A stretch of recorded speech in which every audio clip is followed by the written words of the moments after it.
2 अक्टूबर यानी गांधी जयंती। इस दिन को पूरे देश में हर्षोल्लास के साथ मनाया जाता है। झारखंड की राजधानी रांची से भी उनका बेहद नज़दीकी रिश्ता रहा है, वाबस्तगी रही है। कहा यह जाता है जो चीज़ें स्थापित हैं उसके मुताबिक ये कि जब रामगढ़ अधिवेशन हो रहा था उस दौरान महात्मा गांधी जब अधिवेशन में शामिल होने के लिए जा रहे थे तो रांची में वो कुछ क्षण के लिए रुके थे।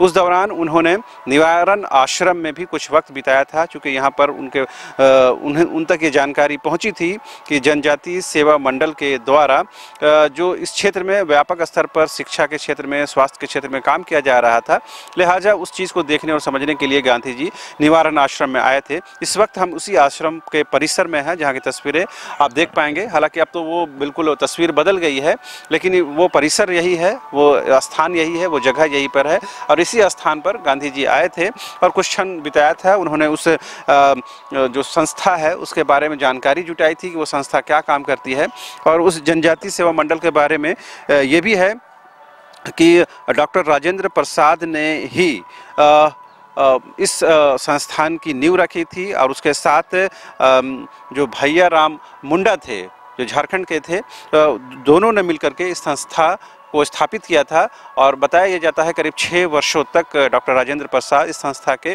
चेयरमैन रहे थे, अध्यक्ष रहे थे। अभी जो संस्था का बायलॉज है उसमें इस बात को मेंशन करके अभी भी रखा गया है। तो तस्वीरें आपके सामने हैं, ये तस्वीरें, हालांकि अब बहुत कुछ बदल चुका है यहाँ पर, लेकिन आज भी गांधी जी के नाम से ये आश्रम जाना जाता है और उनकी यादें यहाँ पर जुड़ी हुई हैं। लिहाजा जो भैया राम मुंडा थे जिन्होंने इस संस्था की स्थापना की थी और उसमें सर्वोपरि जो भूमिका निभाई थी डॉक्टर राजेंद्र प्रसाद, उस परिवार के सदस्य मेघनाथ सिंह मुंडा जी हमारे साथ मौजूद हैं। उनसे जानते हैं कि क्या कुछ यादें थी और अभी संस्था क्या कुछ काम कर रही है। थोड़ा हमको संक्षेप में ये बताएं कि गांधी जी का इस निवारण आश्रम से क्या संबंध है, कब आए थे, क्यों आए थे और क्या कुछ यहाँ पर उनकी यादें जुड़ी हुई हैं। आपका प्रश्न बहुत अच्छा है, क्योंकि ये हम लोगों के जन्म से पहले की बात है और मैं अपने पूर्वजों से सुनी हुई बातें ही आपको बतला रहा हूँ। इस संबंध में मैंने यही सुना और जाना है कि हमारे राष्ट्रपिता स्वर्गीय महात्मा गांधी जब रामगढ़ अधिवेशन में शामिल होने के लिए रांची आए थे, उस दौरान रांची में अनेक स्थानों पर भी गए थे। इसी क्रम में राष्ट्रपिता महात्मा गांधी हमारे निवारणपुर स्थित निवारण आश्रम में भी कुछ समय के लिए आए थे। उनका आगमन का कारण यह था कि डॉक्टर राजेंद्र प्रसाद इस जगह से बहुत अच्छी तरह से जुड़े हुए थे, अपना कार्यक्रम कर रहे थे। उनके साथ साथ स्वर्गीय भैया राम मुंडा भी संलग्न थे, जो उस समय स्वतंत्रता सेनानी होने के साथ साथ खूंटी कोर्ट में जज की भूमिका भी निभा रहे थे। महात्मा गांधी जी को ये सुनने में मिला, उनकी जानकारी में आया कि यहाँ से दक्षिण बिहार अर्थात आज के झारखंड में डॉक्टर राजेंद्र प्रसाद और स्वर्गीय भैया राम मुंडा और उनके सहयोगी ये यहाँ सुदूर गांवों में जंगलों एरिया में, पहाड़ों एरिया में जो लोग रहते थे, जनजातीय लोग रहते थे, उनके बीच में शिक्षा का ज्योत जलाने का काम कर रहे थे। उनको अंधविश्वासों और नाना प्रकार के संकटों से, दुविधाओं से, उस सब से उभारने का वो प्रयास कर रहे थे। उनके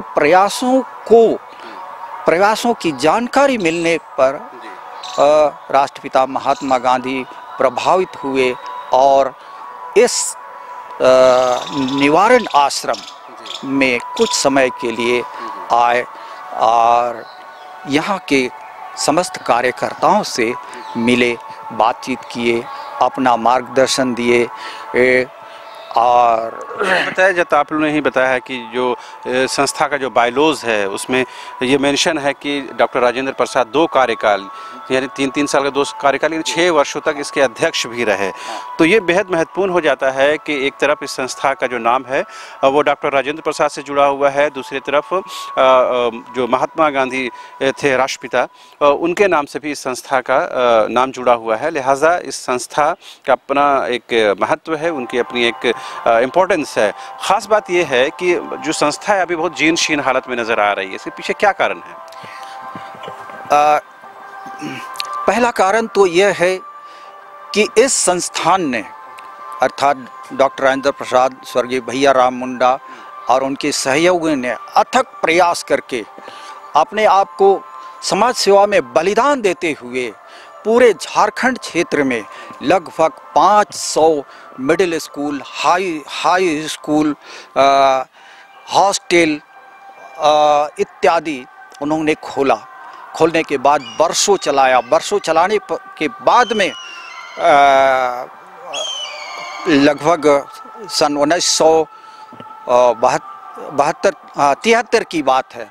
उस समय बिहार में माननीय डॉक्टर मिश्रा जी, उनकी मुख्यमंत्रित्व में सरकार चल रही थी। तो उसी समय किसी कारणवश सारे स्कूल और हॉस्टलों को बिहार सरकार ने बिना बिना मुआवजा के उन्होंने टेक ओवर कर लिया। टेक ओवर करने के बाद में स्कूल और हॉस्टल यहाँ से समाप्त हो गए। इसके बावजूद भी इस संस्थान ने भारत सरकार और राज्य सरकार के अनेकों कार्यक्रम चलाए, जिसमें अति महत्वपूर्ण था अनाथ बालकों का पालन पोषण। ये भी बहुत वर्षों तक चला और अनगिनत बच्चे यहाँ से मैट्रिक तक पढ़ लिख करके सरकारी नौकरियों में गए। इसके साथ ही साथ एक और योजना थी, वो विवादग्रस्त महिलाओं के लिए शॉर्ट स्टे होम, अल्पावधि महिला संरक्षण गृह।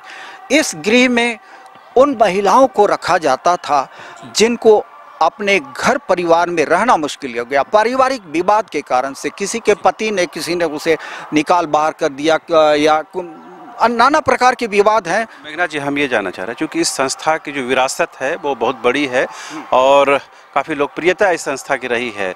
डॉक्टर राजेंद्र प्रसाद का नाम जुड़ा हुआ है, राष्ट्रपिता महात्मा गांधी का नाम जुड़ा हुआ है। ऐसे में इस संस्था की जो गौरवशाली इतिहास है उसको संजो कर रखना, उसे बचा कर रखना आप लोगों के लिए कितना मुश्किल हो रहा है बगैर सरकार के किसी प्रकार के सहयोग के? हाँ, मैं इसी ओर आ रहा था। बिहार सरकार के समय में अभी जो मैंने योजनाएं कही, जैसे अनाथ आश्रम या शॉर्ट स्टे होम, बालवाड़ी केंद्र, आंगनवाड़ी केंद्र, अर्ली चाइल्डहुड एजुकेशन केंद्र, क्रेश केंद्र इत्यादि बहुत सारे योजनाओं के लिए हमें बिहार सरकार से अनुदान मिलता था। लेकिन झारखंड राज्य बनने के पहले तक बहुत सारा करीब 10 लाख रुपया बिहार सरकार के पास बकाया रह गया और वो हमें मिला नहीं। इसके बाद में झारखंड सरकार से जो योजनाएं थी, उनके अनुदान पर जो योजनाएं चलती थी, वो भी अनुदान हमें नहीं मिलता है। अभी फ़िलहाल करीब 70 लाख के आसपास में सरकार के पास अनुदान पड़ा हुआ है। आपका बकाया है उसमें? जी, बकाया है। और बकाया रकम ऑफिसर लोग फाइल बढ़ाते नहीं हैं, काम नहीं करते हैं, दुनिया जहां का बहाना करते हैं, आज समय नहीं है, आज ये ऑफिसर नहीं है, ऐसा है वैसा है करके बहाना करते हैं। एक इतना गौरवशाली इतिहास जिसको बचाने के लिए सरकार की तरफ से कोई मदद नहीं मिल रही है, जो आपका बकाया है वो भी नहीं मिल रहा है। अब सवाल ये है कि ये जो निवारण आश्रम है, इसको आगे ले जाने के लिए क्या कुछ परेशानी हो रही है, या आगे आप इसको कैसे ले जाएंगे ऐसे मुश्किल समय में? अब हमारी योजना है कि हम सरकार से RTI करके उनसे पूछेंगे कि वो योजनाओं के मद में जो रकम हमारा बकाया है वो क्यों नहीं दे रही है, और अगर इस पर भी किसी तरह की कोई सार्थक जवाब नहीं मिलता है तो हम इस मामले को कोर्ट तक भी ले जाएंगे, कचहरी तक भी ले जाएंगे, ये हमारा सोच है। और इसके पहले एक और प्रयास करेंगे, राज्य सरकार में जितने कैबिनेट मंत्री हैं उनके पास भी, उनसे भी संपर्क करेंगे, उनसे भी सहायता लेने की कोशिश करेंगे। सारी सहायता व्यर्थ हो जाएगी तभी कोर्ट कचहरी या इस तरह का कोई कदम उठाएंगे। तो आपने सुना निवारण आश्रम के बारे में जानकारी दे रहे थे मेघनाथ सिंह मुंडा जी, जो इस भैया राम मुंडा के परिवार से हैं, उनके सुपुत्र हैं। और मैंने जैसा पहले भी बताया कि जो निवारण आश्रम है उसका कितना गौरवशाली इतिहास है। इस संस्था से महात्मा गांधी, डॉक्टर राजेंद्र प्रसाद का नाम जुड़ा हुआ है, लेकिन आज इस आश्रम को जोड़ कर रखना, बचा कर रखना बेहद मुश्किल इस वजह से हो रहा है कि कोई भी आय का स्रोत नहीं है, साधन नहीं है, सरकार भी खुलकर मदद नहीं कर पा रही है और जो बकाया राशि है वो भी नहीं मिल पा रहा है। ऐसे में निवारण आश्रम जिसका जो रिलेशन है, जिसका जो संबंध है, जिसकी जो आइडेंटिटी है वो महात्मा गांधी से, डॉक्टर राजेंद्र प्रसाद से जुड़ी हुई है, बावजूद इस आश्रम को बचाने के लिए कोई सामने नहीं आ रहा है। जैसा कि मेघनाथ जी ने बताया कि जो समाज के वंचित वर्ग के लिए यह आश्रम बहुत कुछ कर रहा है, पहले भी किया है और आगे भी करेगा, लेकिन बगैर सरकार के सहयोग के से चला पाना बेहद मुश्किल हो रहा है। उम्मीद की जानी चाहिए कि हमारी खबर के बाद कम से कम जो संबंधित अधिकारी हैं वो इस मामले को संज्ञान लेंगे और कम से कम जो बकाया राशि है वो संस्था को मिलेगी, ताकि जो प्रस्तावित कार्यक्रम है, जो प्रस्तावित योजना है, उसे धरातल पर उतारा जा सके। तो फिलहाल मुझे और मेरे सहयोगी कैमरा पर्सन संजय को